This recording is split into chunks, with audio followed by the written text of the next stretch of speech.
Good morning, everyone. Good morning. Welcome to the March 20th, 2024 board meeting. Shall we stand for the pledge? Allegiance to the flag of the United States of America and to the republic for which it stands, one nation, under God, indivisible, with liberty and justice for all.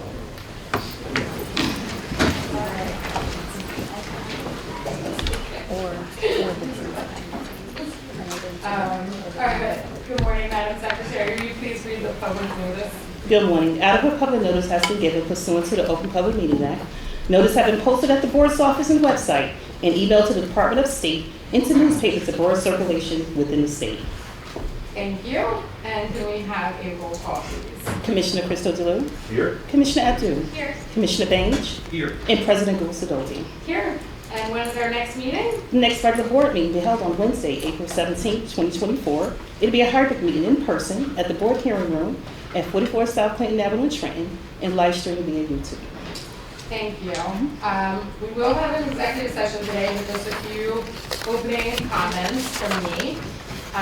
First, I want to acknowledge that it is Women's History Month and how honored I am to be serving on this board with all of my colleagues, but with Commissioner Abdu and also working with all of the incredible women at the BPU.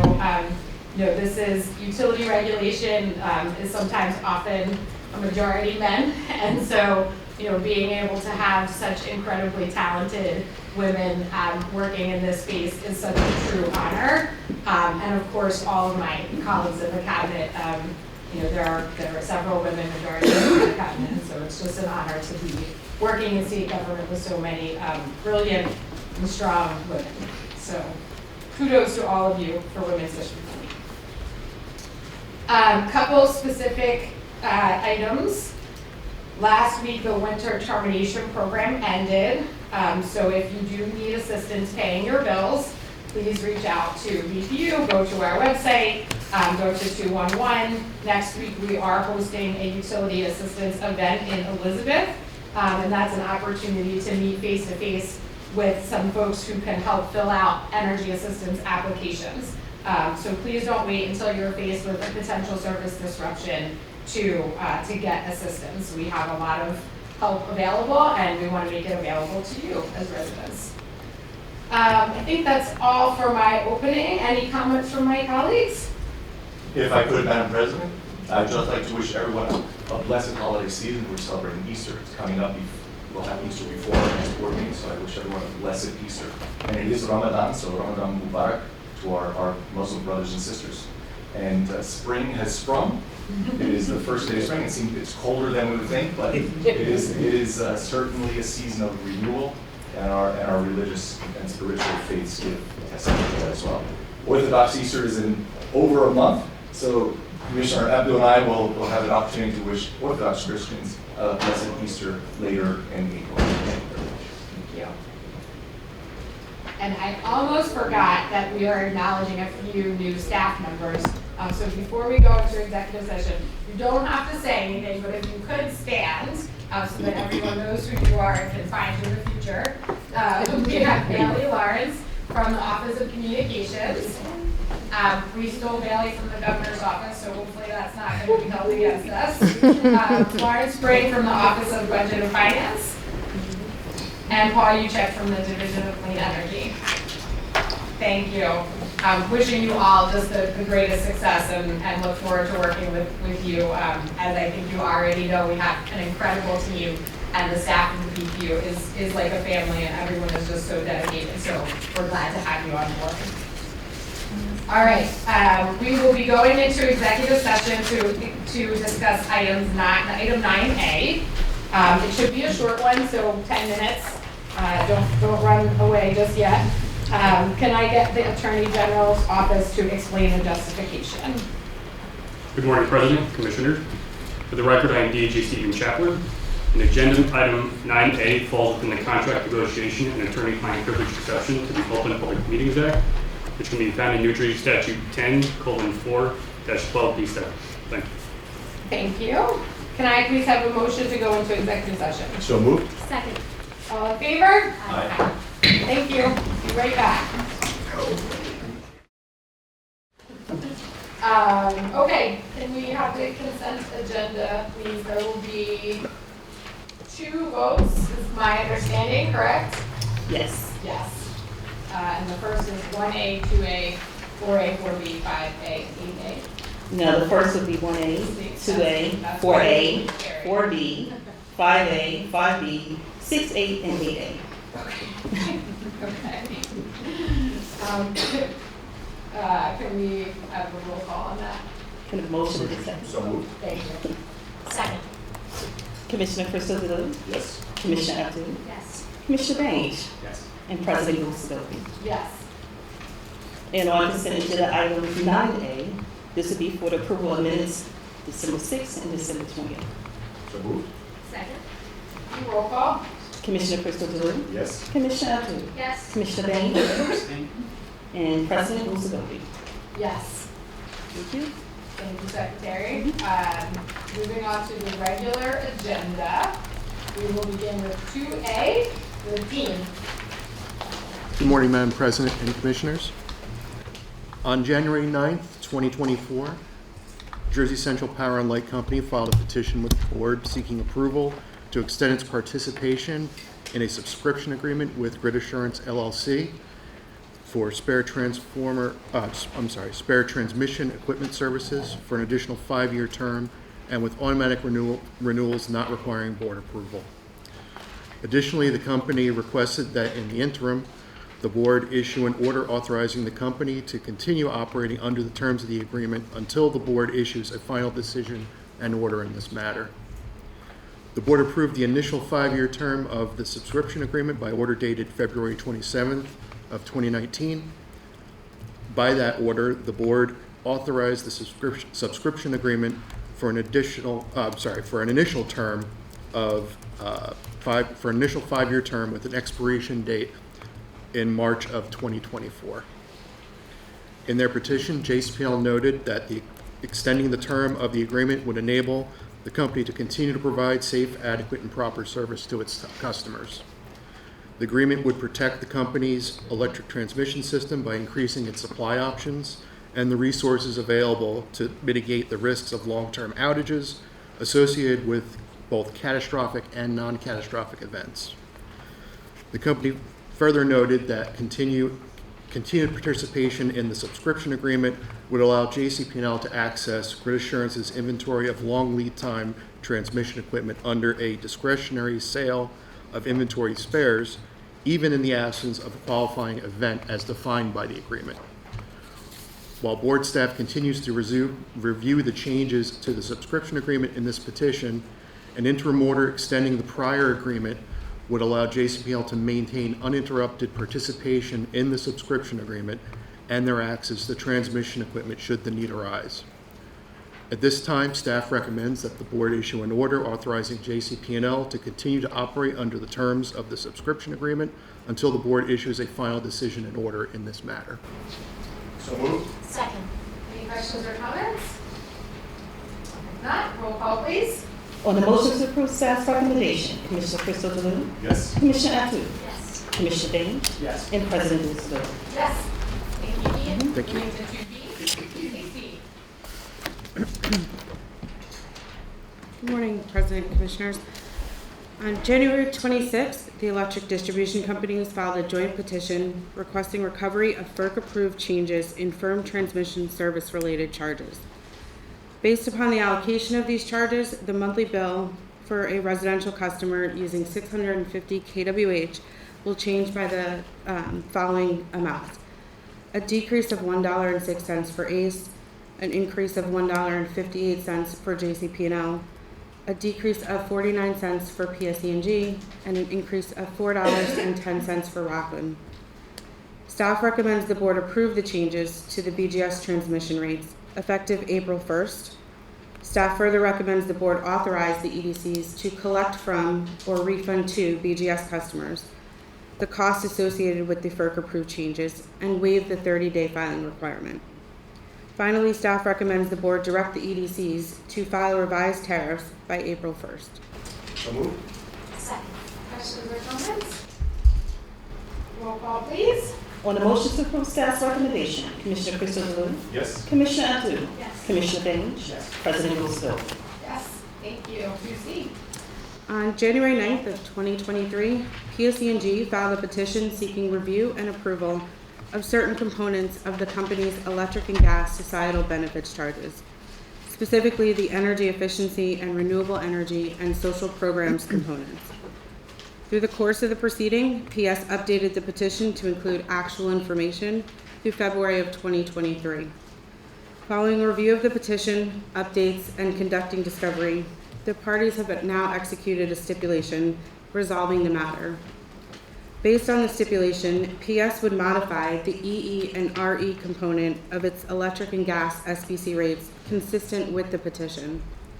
With respect to the social programs component, PSE&G will continue to defer $77.9 million as agreed to in previous SBC proceedings and implement a modified rate designed to recover an additional $40.7 million.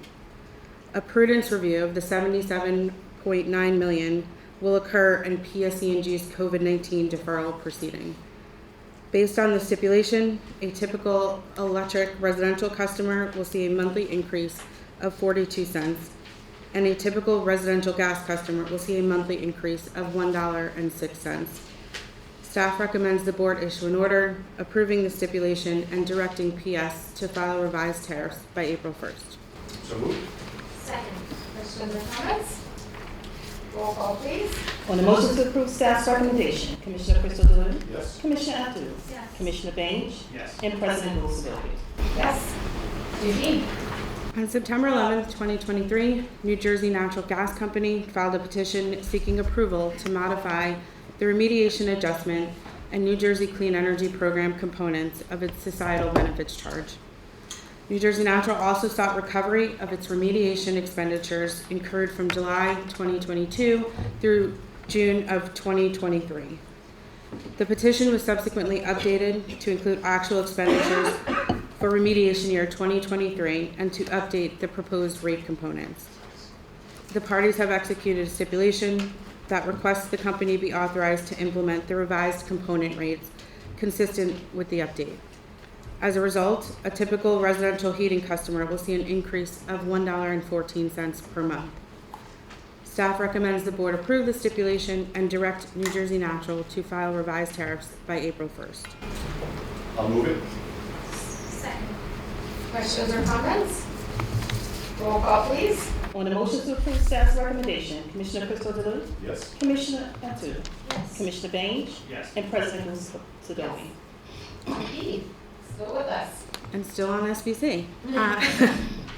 On February 1st, 2023, Atlantic City Electric filed a petition seeking approval of changes to its non-utility generation charge and the clean energy program and uncollectible accounts components of its societal benefits charge. Following review of the petition, updates, and several discussions among the parties have executed a stipulation resolving the matter. As a result of the stipulation, a typical residential customer will see a monthly decrease of approximately 25 cents. Staff recommends the board issue an order approving the stipulation and directing ACE to file revised tariffs by April 1st. So moved. Second. Questions or comments? Roll call, please. On the motion to approve staff's recommendation, Commissioner Crystal Baloo? Yes. Commissioner Atul? Yes. Commissioner Baines? Yes. President Roosevelt? Yes. 2F. On December 18th, 2023, PSE&G filed a petition seeking approval to maintain its refund of excess collections credit rate. Rate Counsel has filed comments on the petition, not objecting to the proposal to maintain the rate. As a result, customers would experience no change to their monthly bills. Staff recommends that the board authorize the company to maintain its current RECCR rate at 0. Staff notes that several of the electric distribution companies have made requests to modify the handling of these annual filings.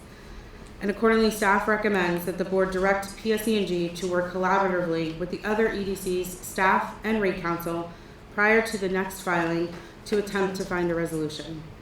Finally, staff recommends the board direct PS to file revised tariffs by April 1st. So moved. Second. Any questions or comments? call, please. On the motion to approve staff's recommendation, Commissioner Christopher, Yes. Commissioner Abdul, Yes. Commissioner Baines, Yes. and President Lucido. Yes. Thank you. To G. On June 28th of 2023, PSE&G filed a petition requesting approval of changes to its electric solar pilot recovery charge. Through discovery, the company updated the schedules to include actual information through September 2023, resulting in a proposed net annual revenue decrease of approximately $0.2 million. The parties have executed a stipulation recommending approval of the company's request consistent with the update. As a result, customers will experience no change in their monthly bill. Staff recommends the board approve the stipulation and direct PS to file revised tariffs by April 1st. So moved. Second. Questions or comments? Roll call, please. On the motion to approve staff's recommendation, Commissioner Christopher, Yes. Commissioner Abdul, Yes. Commissioner Baines, Yes. President Lucido. Yes. And thank you, Stacy, to you and the whole team. Thank you. We have 3A, with Belinda.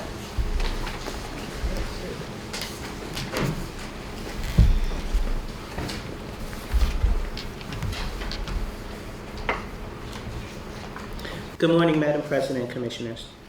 This matter involves the renewal application filed by Cablevision of Oakland for its system-wide cable television franchise. By way of background, Cablevision's system-wide franchise for its Oakland system was initiated by its conversion of its municipal consent-based franchise in the township of Cedar Grove to a system-wide franchise in March of 2009. Cablevision was granted a 7-year franchise running through March 2016 and subsequently converted an additional 37 municipalities to the franchise during this term. On March 18, 2016, the board issued a renewal system-wide cable television franchise to Cablevision for a 7-year term, during which Cablevision converted 1 additional municipality. Prior to the March 20, 2023 expiration of the franchise, Cablevision and board staff initiated renewal proceedings, during which Cablevision provided comments to the board on its past performance under the franchise and its plans to meet the future needs of the 39 communities it serves. On December 20th, 2023, the board approved the release of the ascertainment report prepared by the Office of Cable Television and Telecommunications, reviewing Cablevision's past performance and assessing the future system-wide cable television franchise needs of the communities. On December 27th, 2023, Cablevision filed its system-wide franchise renewal application for service to the 39 municipalities, and also sought approval to construct a cable television system to provide service to the townships of Montclair and West Orange, where it currently does not provide service. The board held 2 virtual public hearings on the application on February 1st, 2024, where comments were provided by Cablevision in support of the application, and the New Jersey Division of Rate Counsel urged the public to provide comments on the application to let any concerns be known. On February 5th, 2024, Montclair filed a letter in favor of the application being approved. On February 6, 2024, Rate Counsel provided written comments indicating they would not support approval of the application unless several conditions were met regarding the public educational and governmental access channels, training and return feeds, the homes per mile figure for Cablevision's line extension policy, and the resolution of the board's November 2019 cease and desist order issued in BPU docket number CS 18121288. Cablevision filed comments on March 8, 2024 in response to Rate Counsel's comments, stating that its existing performance under its system-wide franchise and its application have satisfied all state requirements for renewal. It has provided all information required and has at all times complied with all obligations applicable to cable television franchises based on rules and regulations. Additionally, Cablevision argued that it is currently complying with the board's November 2019 cease and desist order, and that it has engaged with board staff concerning the implementation of the order's retroactive conditions, and looks forward to continuing that dialogue with staff and Rate Counsel outside of this proceeding, but that the order is not a basis to deny the instant application. A subsequent letter was filed by Rate Counsel on March 13, 2024, reiterating its arguments raised in its initial comments and urging the board to disregard Cablevision's reply as being out of time. On March 14, 2024, Cablevision filed a response to Rate Council's letter reiterating its arguments that the 2019 order is not a basis for denial of the application.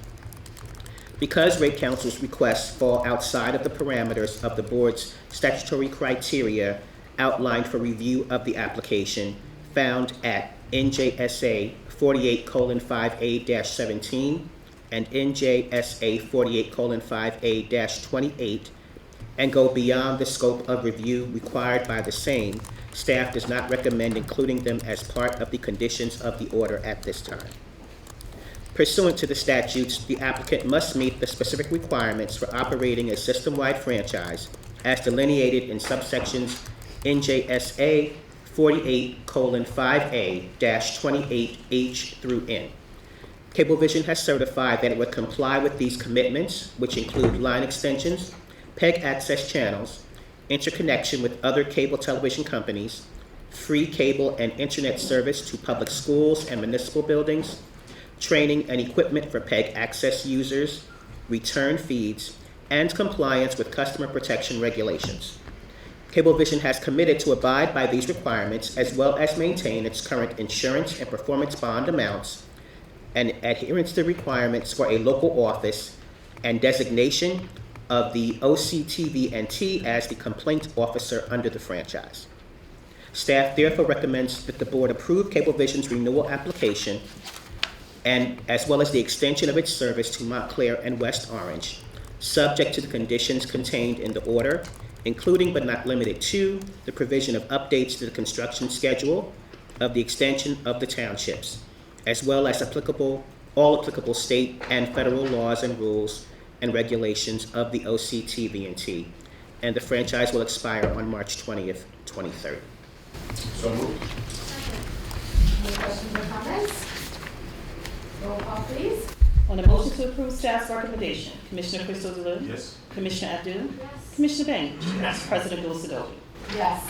Thank you. Read me. On January 30th, 2024, Comcast of New Jersey II, LLC, filed an application with the board for an amendment to its system-wide cable television franchise for approval to construct a cable television system to provide service to the Township of Edison in Middlesex County. The board issued a system-wide franchise to Comcast New Jersey following the conversion of its municipal consent-based franchise for the city of Perth Amboy in February of 2023.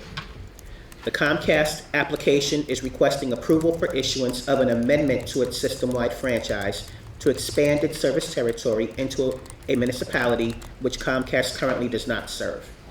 The Township of Edison is currently served by CSC TKR, doing business as Cablevision of Raritan Valley, operating under a traditional municipal consent-based franchise, as well as Verizon, operating under a system-wide cable television franchise.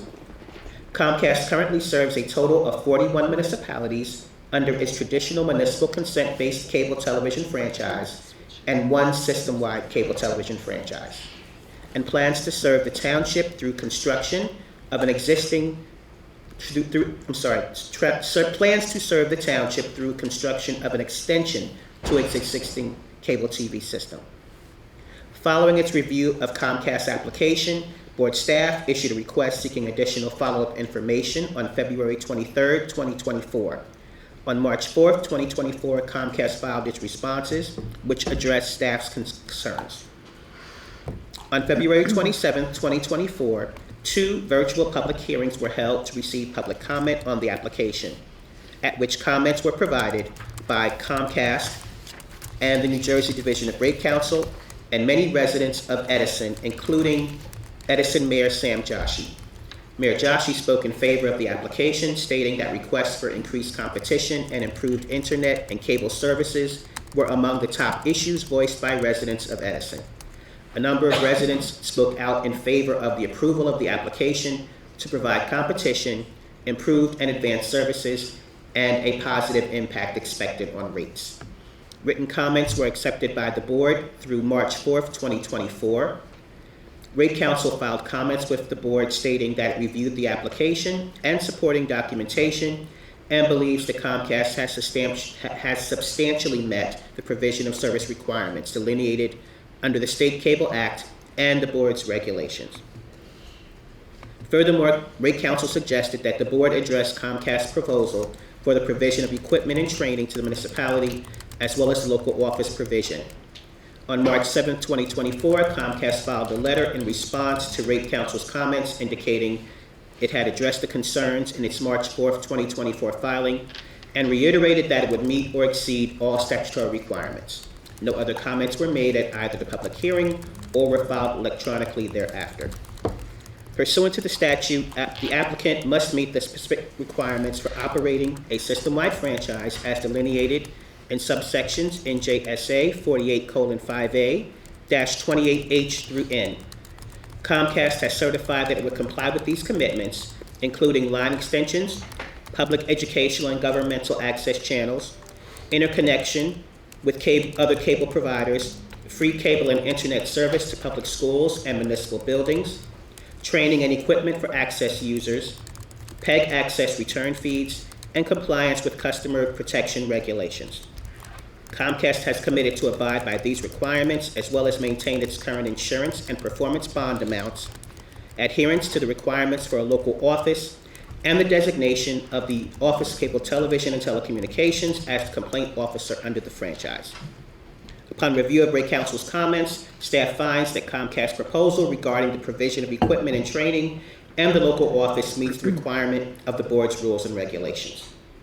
As Comcast is extending its service territory into Edison, where it has not provided service previously, as part of its application, Comcast has asserted that it has secured rights-of-way access in the township through right-of-way use and resolution agreements approved by the governing body. Staff therefore recommends that the board approve Comcast's application to amend its system-wide franchise to provide service to the township of Edison, subject to the conditions outlined in the order, including but not limited to the provision of updates on the construction of the system and revised maps upon activation, as well as all applicable state and federal laws, rules, and regulations of the OCTV&T. Comcast franchise will expire on February 17th, 2030. So moved. Questions or comments? Roll call, please. On the motion to approve staff's recommendation, Commissioner Crystal DeLu, Yes. Commissioner Abdul, Commissioner Baines, Yes. and President Gosadoki. Yes. Thank you, Wanda. Thank you. And I think that's what can only be described as ironic. We're having a little bit of an internet issue at the moment. But we are. It's always right on time. We are continuing to record, so we will work that out, and of course the recording will be available at a future time. All right, moving back with Stacy to 5A. Still good morning, Commissioners. On June 9th, 2023, New Jersey American Water filed a petition for authority to defer on its books the costs associated with implementing the benchmarking requirement mandated by the Clean Energy Act. By letter dated January 11th, Rate Counsel submitted comments not opposing the request subject to certain conditions. At this time, staff recommends that the board issue an order authorizing deferred accounting authority for the cost of implementing the Clean Energy Act benchmarking requirement subject to certain conditions. So moved. Questions or comments? Roll call, please. On the motion to approve staff's recommendation, Commissioner Crystal DeLu, Yes. Commissioner Abdul, Commissioner Baines, Recused. and President Gosadoki. Yes. Thank you. 5B. On November 9th, 2023, New Jersey American filed a petition requesting approval to modify its purchased water adjustment clause and its purchased wastewater treatment adjustment clause rates. Through discovery, New Jersey American updated its schedules to incorporate actual results through December of 2023 and forecasts through March 2024. Following review of the petition, the company, board staff, and Rate Counsel executed a stipulation recommending approval of the rates proposed in the update. Intervenor, Middlesex Water Company, filed a letter of non-objection. As a result of the stipulation, an average residential customer using 5,520 gallons per month would see a decrease in their monthly bill of approximately 10 cents. The P-stack rate changes will result in various impacts to customers in Ocean City, Lakewood Township, and the Adelphia section of Howell Township. Staff recommends the board approve the stipulation and direct New Jersey American to file revised tariffs by April 1st. So moved. Roll call, please. On the motion to approve staff's recommendation, Commissioner Crystal Delulu? Yes. Commissioner Abdul? Commissioner Baines? Refuse. President Gulsdorf? Yes. Thank you, Tracy. Moving to 6A. Man.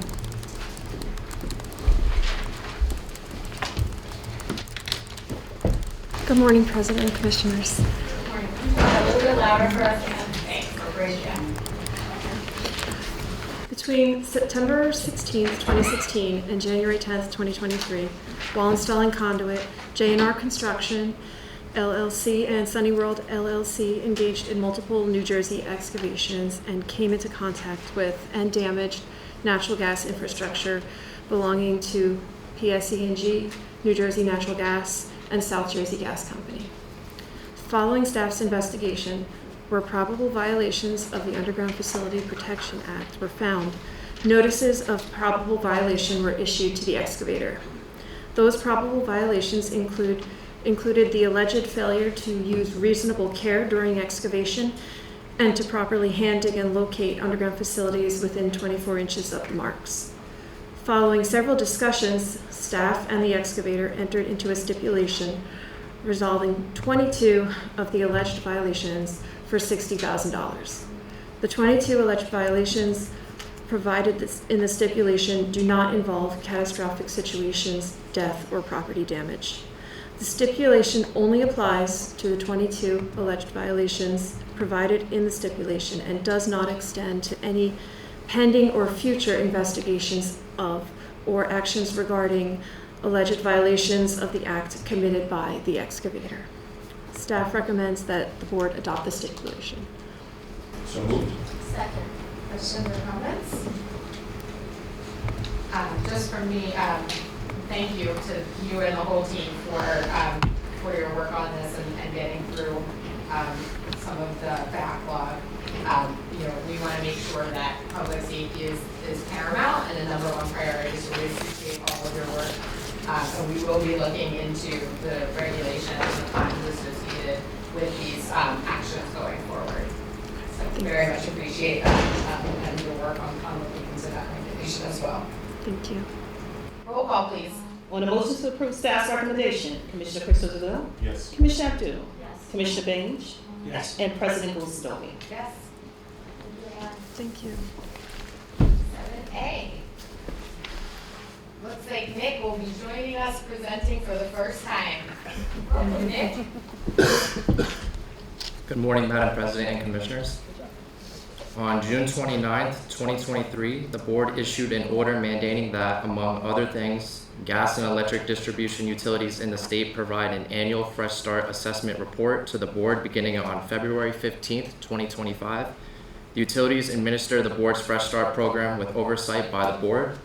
Fresh Start is a program that provides eligible customers of the board's Universal Service Fund program an opportunity to earn forgiveness on overdue balances by paying their current bills in full over a certain period of time. On August 9th, 2023, and subsequently thereafter, board staff received correspondence from Jersey Central Power and Light Company requesting clarification on specific data points required in the Fresh Start assessment report. After review, staff believes that clarification is necessary to ensure consistent statewide reporting of annual Fresh Start data from the utilities. Therefore, staff recommends the board narrowly amend the June 2023 order to clarify specific data points required in the annual assessment report from the utilities as set forth in the board order. So moved. Second. Any questions or comments? Roll call, please. On the motion to approve staff's recommendation, Commissioner Crystal Delulu? Yes. Commissioner Abdul? Yes. Commissioner Baines? Yes. And President Gulsdorf? Yes. Thanks, Nick. Nice job. Moving to 8A, another first time. First time. Welcome, Adam. Good morning, President Gulsdorf and Commissioners. This matter pertains to two petitions requesting waivers of the Administratively Determined Incentive, or ADI program. The rules covered under NJ Administrative Code 14:8 11.4C, which state that to be eligible for the program, all equipment used must be new. Both petitioners seek to register projects that reuse the existing ground mount infrastructure. Both argue that reusing this portion of the system components avoids wasting materials and has no impact on system performance. Staff recognizes that current incentive eligibility requirements may motivate removing functional equipment. As the number of solar installations continues to increase, the potential for reusing equipment will also increase. However, the solution is not providing an outsized incentive to projects that incorporate reused elements. The board has a responsibility to carefully consider balancing the costs and benefits to ratepayers, and projects reusing racking equipment would be expected to have significantly lower costs, thus providing a windfall to investors if they received the standard ADI incentives. Instead, there should be an investigation into how to encourage future reuse rather than requiring unnecessary infrastructure disposal. Such an investigation would look at itemized budget breakdowns to better understand New Jersey-specific costs and to make recommendations on future incentive levels for projects that reuse existing equipment. Staff recommends that the board deny the petitioner's request to waive the requirement of all new materials in the ADI program. Staff further recommends that the board direct an investigation into the market potential for reuse of existing solar equipment, the potential implications for providing incentives for the practice, and the establishment of a separate incentive segment within the ADI program for projects seeking to reuse mounting material. Finally, staff recommends that the board clarify that the two projects at issue here will be eligible to earn Class 1 RECs as long as they meet all other program requirements. So moved. Questions or comments? Just like to say that I think this is a very important modification to a rule. I think going forward, I mean, we're all about sustainability, and to just discard equipment that could have a possible use kind of goes against our mission statement. So I encourage you to review this as quickly as possible and try and make the modifications necessary. So well done. Yes, I couldn't agree more. We do want to look towards eliminating the creation of additional waste, but we also want to make sure that the incentives are appropriate. So look forward to staff's review of the existing incentives and potential changes. Thank you. Roll call. On the motion to approve staff's recommendation, Commissioner Christopher, Yes. Commissioner Abdul, Yes. Commissioner Baines, Yes. and President Lucidovi. Yes. Thank you. 8B.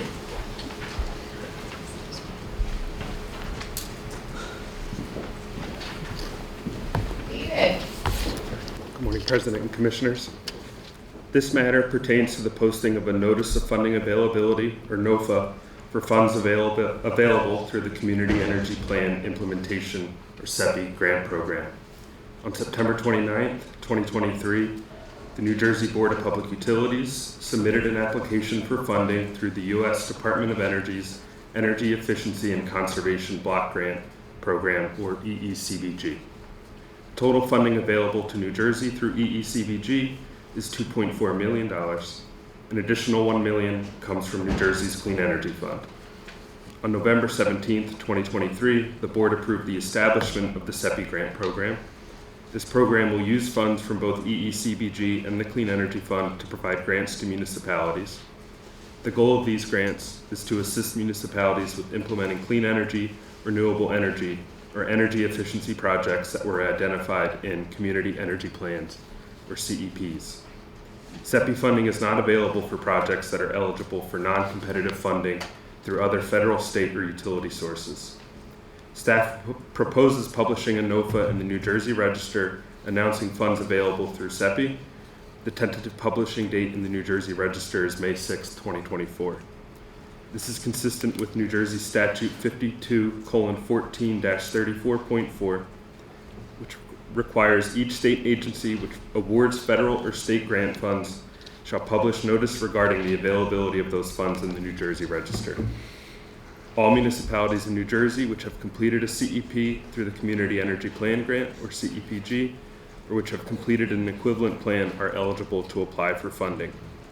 An equivalent plan is a plan that was not completed through CEPG, but encapsulates the main components of CEPG plans, including a plan that covers the strategies identified in the Sustainable Jersey Community Energy Plan Work Plan template, a timeline of implementation, an implementation plan, and evidence of the plan's adoption through municipal resolution.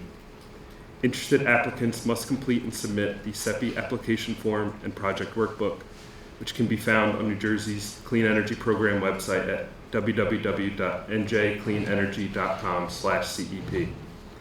Applicants are eligible to receive up to $250,000 in funding for one or more projects, with an opportunity for additional awards if program funds are remaining after all proposals have been evaluated. Applications must be submitted no later than 5 p.m. Eastern Time on Friday, May 24th, 2024. Applicants selected for award will be notified within 75 days of the close of the application window. Staff recommends that the board approve the posting of the NOFA for SEPI funds in the New Jersey Register. So moved. Second. Questions or comments? Roll call, please. On the motion to approve staff's recommendation, Commissioner Christodoulou, Commissioner Abdul, Yes. Commissioner Baines, Yes. and President Gulsdove. Yes. 8C. This matter concerns another posting of a Notice of Funding Availability, or NOFA, for the Division of Clean Energy Community Energy Plan Grant Program, or CEPG. On March 29th, 2019, the board created CEPG with the purpose of providing funds to New Jersey municipalities to develop localized energy plans that are aligned with the goals of New Jersey's Energy Master Plan, or EMP. The EMP established that community-level action is necessary to achieve the state's goal of 100% clean energy. The board approved the second program year of CEPG in October 2021, with a grant term spanning from June 2022 to November 2023. On November 17th, 2023, the board approved the opening of the third program year of CEPG. Staff proposes publishing a NOFA in the New Jersey Register announcing the availability of funds through CEPG. The tentative publishing date in the Register is May 6, 2024. Pursuant to New Jersey Statute 52:14-34.4, each state agency which awards federal or state grant funds shall publish notice regarding the availability of those funds in the Register. Funding for the third program year of CEPG totals $4.5 million, all from the New Jersey Clean Energy Program Fund. All New Jersey municipalities are eligible to apply for this grant funding. In order to qualify for funding, an applicant municipality must submit an administratively complete application, including an applicant certification form, applicant contact information, and executed municipal resolution. Interested applicants must submit a completed application form available at New Jersey's Clean Energy Program website, found at www.njcleanenergy.com/CEP. Applications must be submitted no later than 5 p.m. Eastern Time on Friday, May 24th, 2024. Applicants selected for funding shall be notified of award no later than 75 days after the close of the application window. Staff recommends that the board approve the posting of the NOFA for CEPG funds in the Register. So moved. Second. Questions or comments? Roll call, please. On the motion to approve staff's recommendation, Commissioner Christodoulou, Yes. Commissioner Abdul, Yes. Commissioner Baines, Yes. and President Gulsdove. Yes. Thank you. Thanks, Dan. 8D.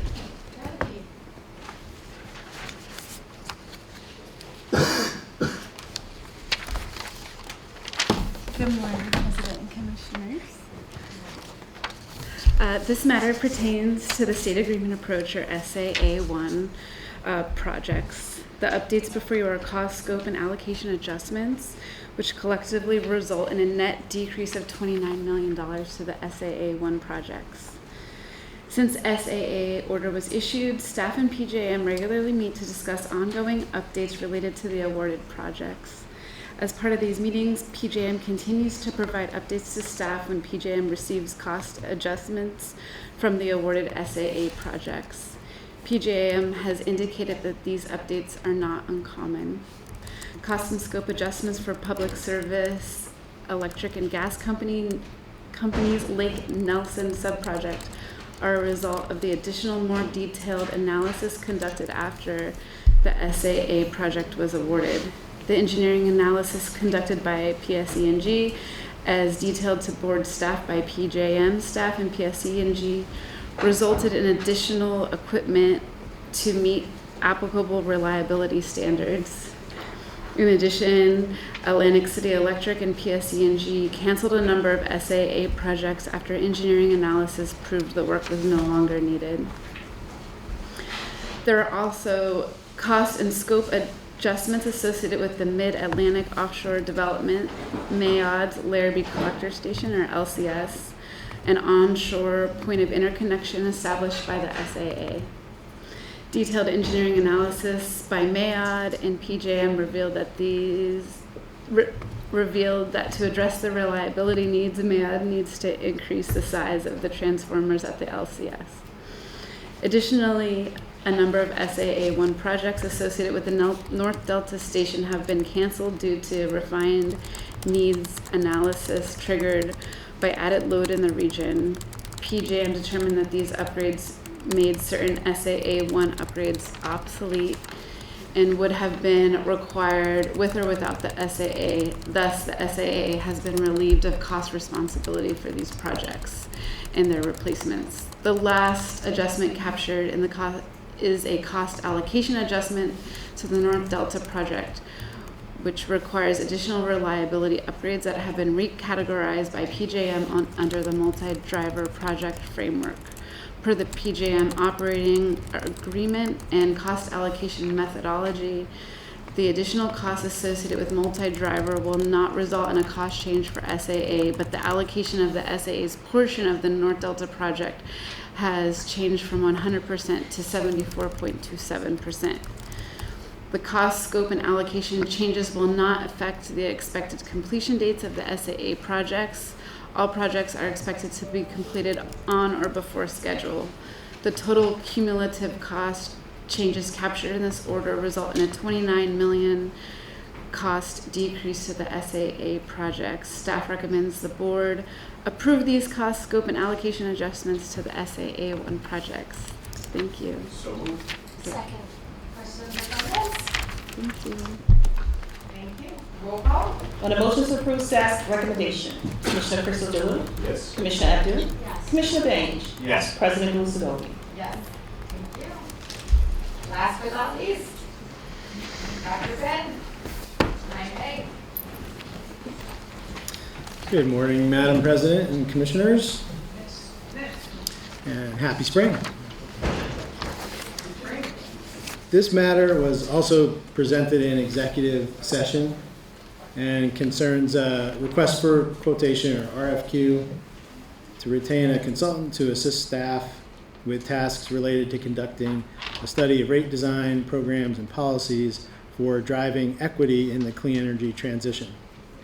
On December 6, 2023, the board authorized staff to develop and issue an RFQ as described. An evaluation committee reviewed all quotations submitted on or before the deadline of February 26, 2024.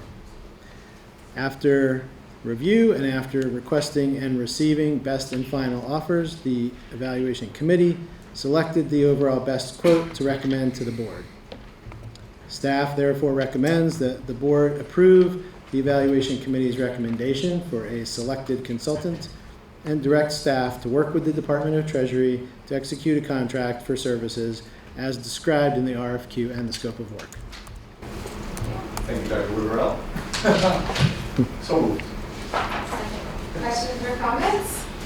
Well, thank you. We look forward to a robust stakeholder process on this in coordination with the EMP stakeholder process. Roll call, please. On a motion to approve staff's recommendation, Commissioner Crystal Dillon, Yes. Commissioner Abdul, Yes. Commissioner Bange, Yes. and President Glusadovy. Yes. Thank you.